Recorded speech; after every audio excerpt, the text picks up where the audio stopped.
जिससे कि last episode में हमने देखा कि एल्टर ने सैनिकों को ये आदेश दे दिया था कि हाउशान की कैसी भी न्यूज किसी और के पास नहीं जानी चाहिए। अब फिर तभी हम हाउशान को देखते हैं और वो जब घूमते हुए अपने रूम की तरफ जा रहा था तो फिर से उसे सायर दिखाई देती है और वो भागकर उसके पास जाता है। सायर उससे पूछती है कि क्या ये तुम हो, जिस पर हाउशान कहता है कि हम फिर से कोइंसिडेंटली मिल गए। सायर हाउशान को फिर से उसके घर छोड़ने को कहती है, जिस पर हाउशान हाथ पकड़कर उसके घर छोड़ने के लिए राजी हो जाता है। वहीं सायर के बॉडीगार्ड और उसी के कुछ आदमी छुपकर ये सब देख रहे हैं और कह रहे हैं कि इसलिए सायर यहाँ 2 घंटे से रुकी हुई थी। वो हाउशान के आने का वेट कर रही थी और अब यहाँ फिर से एक दूसरे का हाथ पकड़ रहे हैं। इनको हाउशान के ऊपर काफी गुस्सा आ रहा है कि आखिर उसने कौन सी कुट्टी पिलाई है। अब वो दोनों आगे बढ़ते हैं और अपना हाथ हाउशान के हाथ में पकड़ सायर को काफी अच्छा लग रहा है। आसपास की खुशबू सायर को काफी पसंद आ रही है क्योंकि वहाँ कई सारे फूल हैं। हाउशान कहता है कि मैं इन फूलों की खुशबू नहीं सूंघ पा रहा हूँ, जिस पर सायर उसे एक पेड़ की तरफ पॉइंट आउट करते हुए कहती है कि ये उस सिट्रस पेड़ की सुगंध है, उस पर कई सारे फल फूल लगते हैं। हाउशान कहता है कि वो तो सिर्फ ऑरेंजेस को ही सूंघ पा रहा है, बाकी स्मेल करने में मुश्किल है। जिस पर सायर कहती है कि सेंस ऑफ स्मेल बहुत सेंसिटिव होती है, सिर्फ ध्यान लगाकर ही हम किसी चीज का अनुभव कर सकते हैं।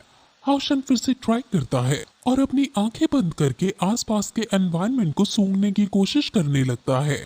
अब ध्यान लगाने पर वो एप्पल्स की खुशबू को स्मेल कर पाने लगता है। सायर काफी खुश हो जाती है और उसको पकड़कर ले जाने लगती है और कहती है कि ये ऐसे लग रहे हैं मानो पीचेस हो। हाउशान को भी पीचेस की स्मेल आने लगती है और फिर आगे बढ़ते बढ़ते हाउशान को पियर्स की स्मेल आती है, लेकिन सायर उसे कहती है कि वो पियर्स नहीं मेलन है। यानी सायर के अंदर हाउशान से अच्छी सेंसिंग एबिलिटी है। अब उनके पीछे काफी रोमांटिक एंगल बन जाता है और इसको हमें उन्हें हवा में ले जाकर एक दूसरे का हाथ पकड़कर झूमते हुए दिखाया जाता है। हाउशान सायर की आंखों में देखता है और उसे एक अलग ही दुनिया नजर आती है। वही वो आदमी जो हाउशान पर नजर बनाए हुए है, वो ये सब देखकर हाउशान पर गुस्सा कर रहे हैं क्योंकि हाउशान ने उसे अपने प्यार के जाल में फंसा लिया है। लेकिन वो हाउशान को सायर के काबिल नहीं समझते हैं, इसलिए एक आदमी हाउशान को मारने के लिए अपना ब्लेड निकाल लेता है, लेकिन लीडर उसे रोकते हुए कहता है कि ये मरेगा तो जरूर, लेकिन अभी नहीं। लेकिन तभी वहाँ अचानक किसी और का ब्लेड हाउशान के ऊपर शूट हो जाता है।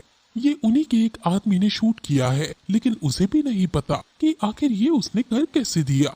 वो ब्लेड हाउशान को लगने ही वाला था कि तभी सायर अपनी सेंसिंग का इस्तेमाल करके उस ब्लेड को भांप लेती है और ब्लेड से हाउशान को बिना पता लगे बचा लेती है।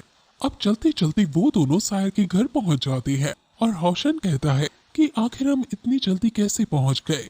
वो फिर शर्माते हुए कहती है कि तुम्हारे साथ टाइम का पता ही नहीं चला। सायर पूछती है कि क्या तुम जल्दी जल्दी चल रहे थे ताकि मैं जल्दी घर पहुंच जाऊं और तुम्हारा मुझसे पीछा छूटे। हाउशान कहता है कि ऐसा नहीं है, बल्कि मैं तो चाहता हूँ कि काश हम धीरे धीरे चलते, मेरा मतलब काश हम और ज्यादा समय साथ में बिता पाते।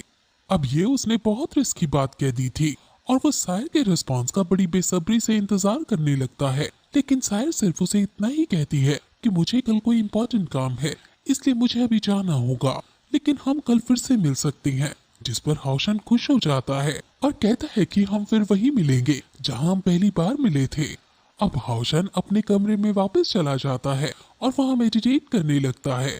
हाउशान सोचता है कि पोजीशन की वजह से स्पिरिचुअल लिक्विफिकेशन अच्छे से हो पा रहा है, मुझे और कोशिश करनी चाहिए। वो फिर अपनी स्पिरिचुअल पावर को मोमेंटम देने लगता है और उसकी Holi spirit store spiritual power को एब्सॉर्ब करने लगती है।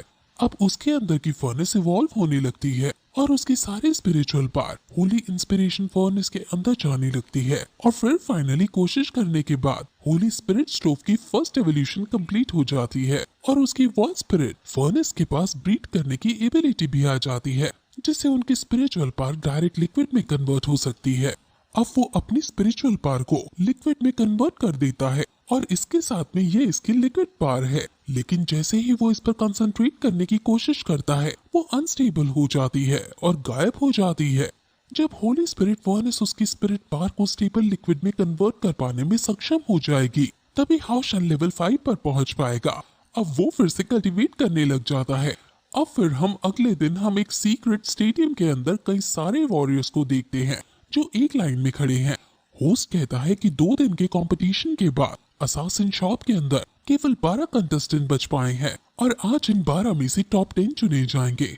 तुम सभी एक साथ रिंग में आकर युद्ध करोगे और कोई भी तरीका तुम इस्तेमाल कर सकते हो जीतने के लिए। जो पहले 2 वॉरियर एलिमिनेट हो जाएंगे उन्हें वापस घर जाना होगा और बाकी 10 के 10 चुन लिए जाएंगे और उन्हें डेमन हंटिंग ग्रुप में जाने का मौका मिलेगा। इन वॉरियर्स में आपस में भी कंपटीशन था और कईयों में आपसी दुश्मनी भी थी, इसलिए वो एक दूसरे को एलिमिनेट करना चाहते थे। लेकिन उन्हें ये भी डर था कि वो कहीं खुद किसी और के द्वारा एलिमिनेट ना हो जाए, इसलिए वो डिसाइड करते हैं कि जैसे ही मैच शुरू होगा वो सभी छुप जाएंगे और सिर्फ खुद को एलिमिनेट होने से बचाएंगे। अब होस्ट मैच स्टार्ट कर देता है और वहाँ तभी सायर भी आ जाती है। सभी लोग तो छुपे हुए थे, लेकिन सायर रिंग के बीचों बीच आकर खड़ी हो गई है, जैसे मानो वो खुद कह रही हो कि मुझे मारो। बाकी सभी नाइट्स ये देखकर उसे कोई पागल समझने लगते हैं और जब उन्हें ये दिखता है कि ये तो अंधी भी है तो भी वो सब काफी हैरान हो जाते हैं। अब सभी लोग इस लड़की को पहले एलिमिनेट करने का सोचते हैं, क्योंकि इसको एलिमिनेट करने के बाद केवल उन्हें सिर्फ एक नाइट को ही एलिमिनेट करना पड़ेगा।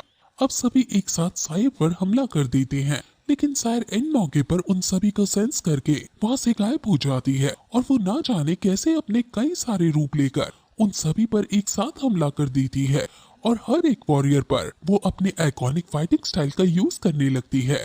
ये जिस टेक्निक का इस्तेमाल कर रही है वो 5th ऑर्डर सीक्रेट स्किल जिसका नाम हिडन क्लोन है, और एक ही बारी में वो सभी को हराकर एक शैतान का स्पिरिट अवतार ले लेती है और फिर बड़ी सी तलवार से वो सभी को हरा देती है और होस्ट से फिर पूछती है कि क्या मैं अब जा सकती हूँ, जिस पर होस्ट कहता है कि तुम डेमन हंट के अंदर पोजीशन लेना डिजर्व करती हो, इसलिए कल के रैंकिंग कंपटीशन में आना मत भूलना। लेकिन सायर मना कर देती है और वहाँ से चली जाती है।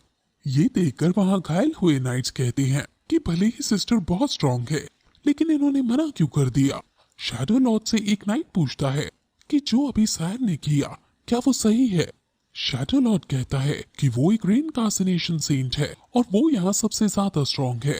उसने मैच इसलिए छोड़ दिया ताकि वो दूसरों को हर्ट ना कर सके। अब शैडो लॉर्ड ही होस्ट भी है।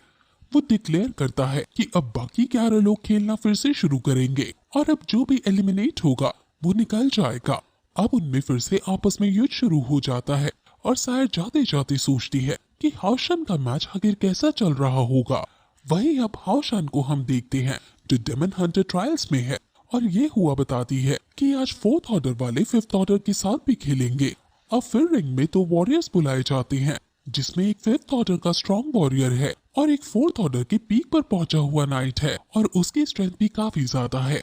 अब इन दोनों में फाइट शुरू होती है, जिसमें 5th ऑर्डर वाला नाइट बड़ी आसानी से अपने मेहमान ओपोनेंट को हरा देता है और उनका मैच शुरू होते ही खत्म हो जाता है। हाउशन इसको देखकर हैरान हो जाता है और वो सोचता है कि आखिर जब वो इससे युद्ध करेगा तो कैसे इसका सामना कर पाएगा। हाउशन अब 5th ऑर्डर पनिशमेंट नाइट की स्ट्रेंथ समझ गया है। एल्डर्स बात करते हैं और हमें पता चलता है कि ये यांग का ग्रैंडसन है। ये हुआ हाउशन को समझाते हैं कि हार का मतलब है कि तुम एलिमिनेट हो गए, इसलिए हारने का ऑप्शन तो हो ही नहीं सकता है। और फिर अगला मैच अनाउंस होता है और हाउशन को इसमें किसी टायर 5 के योद्धा के साथ ही लड़ना है। ये हुआ टेंशन में आ जाता है, लेकिन हाउशन उन्हें चिंता ना करने को कहता है और अब ये दोनों नाइट्स रिंग में जाने लगते हैं और फिर फाइनली ये एपिसोड यही खत्म हो जाता है।